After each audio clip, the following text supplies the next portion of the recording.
जय श्री राम। अरोड़ा और खत्रियों के गोत्रों पे चर्चा होती रहती है। उसमें हम एक बात क्लियर करना चाहेंगे। अरोड़ा वंश पूर्ण रूप से कश्यप है, माना जाता है नहीं, क्योंकि ये बात गले नहीं उतरती है कि पूरा का पूरा वंश एक ही गोत्र के अधीन हो। फिर भी जो प्रचलन है वो अरोड़ा वंश में कश्यप गोत्र माना जाता है। इसी प्रकार खत्रियों में मुख्यतः कौशल वंश के अंतर्गत गोत्र आते हैं। हर गोत्र का कोई ना कोई संबंध कौशल ऋषि से है, क्योंकि खत्रियों का जो वंश है वो सूर्य वंश है। और खत्री जो कि युद्ध क्षेत्र में तत्पर रहते थे। आप देखेंगे जितने भी खत्री हैं उनके जो सरनेम हैं, उनके सरनेम के पीछे कोई न कोई युद्ध से संबंधित बात होगी। अक्सर मैं अपनी वीडियोस में ये बातें आपको बता चुका हूँ, जिसको दोहराने का कोई अर्थ नहीं है। सिर्फ एक दो उदाहरण आपको दे देता हूँ कि तलवार कैसे आए। जो भगवान राम की सेना में तलवार बनाते थे या चलाते थे उनको तलवार कहा जाता था। ढल कैसे आए, जो ढाल बनाते थे उनको ढल कहा जाता था। भल्ला कैसे बने, जो भाला बनाते और चलाते थे, शिक्षा देते थे, वो भल्ला बने। भंडारी कैसे बने, जो भंडार की रक्षा करते थे वो भंडारी कैसे बने। टंडन कैसे बने, जो तांड्यायन युद्ध के समय घंटा बजाते थे वो तांड्यायन टंडन बने। इसी प्रकार हर नाम का एक अर्थ है, ठीक है, और उनका संबंध जो है युद्ध से है। तो खत्री क्योंकि एक मार्शल कौम रही है, युद्ध के लिए हमेशा तत्पर कौम रही है, अपने देश की अपने धर्म की रक्षा के लिए एक कौम रही है। तो इनके जो गोत्र हैं, इनकी जो मुख्य गद्दी है उसके विषय में देखिए, कोई भी गद्दी होती है वो उसकी कुल गुरु जहां होता है उसकी वो गद्दी होती है। एक बात हमेशा याद रखें, ठीक है।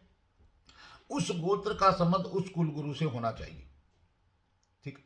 तो कौशल गोत्र में बहुत सी जातियों का गोत्र जो है कौशल है खत्रियों में। तो उनमें काश्यप गोत्र जो है आता है। जो लोग कश्यप लिखते हैं वो बिल्कुल गलत कर रहे हैं, ठीक है।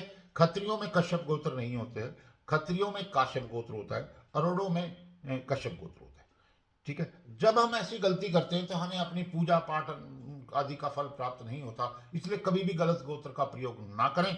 आपका गोत्र, खतियों का जो गोत्र है वो काश्यप गोत्र है, वो अपनी हर चीज पूजा पाठ आदि में काश्यप गोत्र का उच्चारण करें, ठीक है। और काश्यप गोत्र का संबंध कौशल गोत्र से है, क्योंकि काश्यप गोत्रीय लोग जो है वो कौशल वंश में दीक्षित हुए, ठीक है।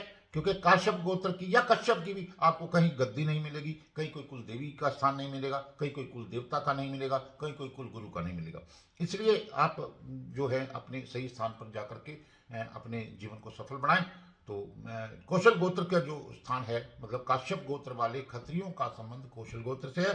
और कौशल गोत्र का जो स्थान है वो हरियाणा के पानीपत में भावना चौक पर, भावना क्लिनिक के सामने श्री बीराजी कृपाधाम आश्रम है। वहां पर जो है कुलदेवी शिवाय माता का स्थान है, कुल देवता श्री बीराजी।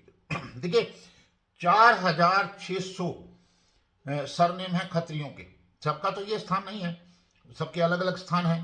कहीं कुछ लोग बाबा लाल दयाल जी के वहाँ जाते हैं, उनकी वो गद्दियाँ हैं। कुछ लोग जो है बाबा लाल जी के वहाँ जाते हैं, वहाँ गद्दियाँ हैं।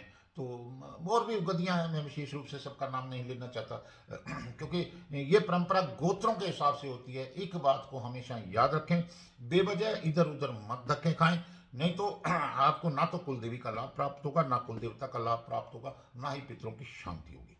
क्योंकि अपनी इच्छा अनुसार गुरु को धारण करने का अधिकार हमारे को नहीं है। हमेशा भारतीय संस्कृति के अंदर कुल गुरु परंपरा रही है।